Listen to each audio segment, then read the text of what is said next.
but and if I can just segue from that to a brief response to the other two presentations, I'm very grateful to your presentations. I think it's, I mean, the distance between us is precisely why I think a conference like this is important. And your presentations, as I think will not surprise you, really typify for me what I think the problem is in our discourse. I mean, the kinds of, and this, if I can defend my own work and Richard's as well, what is new about what I think we are doing, the kind of criticism we're launching, which you don't find in Voltaire or any other predecessors who have been stridently opposed to religious dogmatism, is that we are talking quite candidly about how the kinds of apologetics you just invoked stand on a continuum with religious extremism, that it provides immense shelter for the status quo in our world, and it provides a tacit endorsement of the religious divisions in our world. And I'll give you an example of why I think that's so. I find it very instructive, Jim, and telling that you will take Martin Luther King's word for why he's doing what he's doing.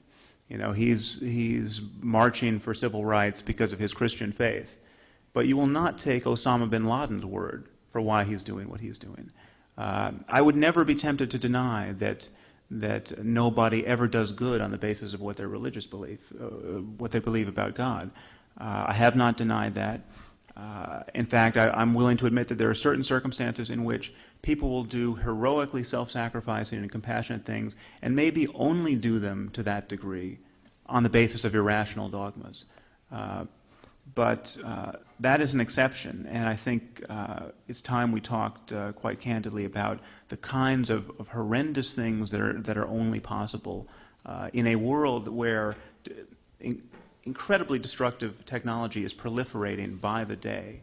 The kinds of terrible things that are only possible by virtue of religious dogmatism. A few more piecemeal responses. This idea that you can't take away people's hope. You know, you could stand at the Nuremberg rally and admonish me in the same vein. Sam, you can't take away people's hope. I mean, these are, no one would be tempted to defend Nazism as something that is giving people such meaning that it's, you know, we have to study the Nazis to see if they really hate the Jews. Are they really being motivated by their hatred of the Jews? Are they really being motivated by their racial dogmatism?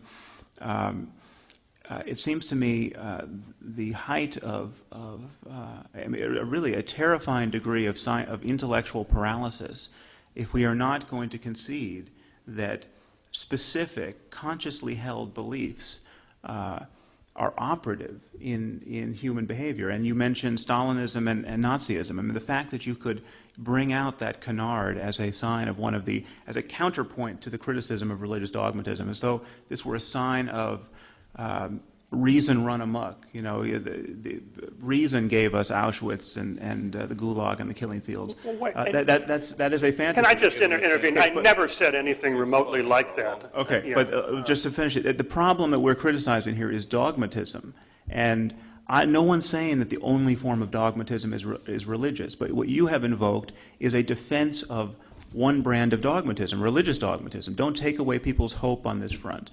We need more information to know if dogmas are ever operative. And I would be the first to criticize the dogmas of the Nazis or the dogmas of Stalin. The problem is divisive dogmatism that is empowering to a mob mentality. And there's one kind of dogmatism we are loath to criticize, and it is the dogmatism that goes under the name of faith.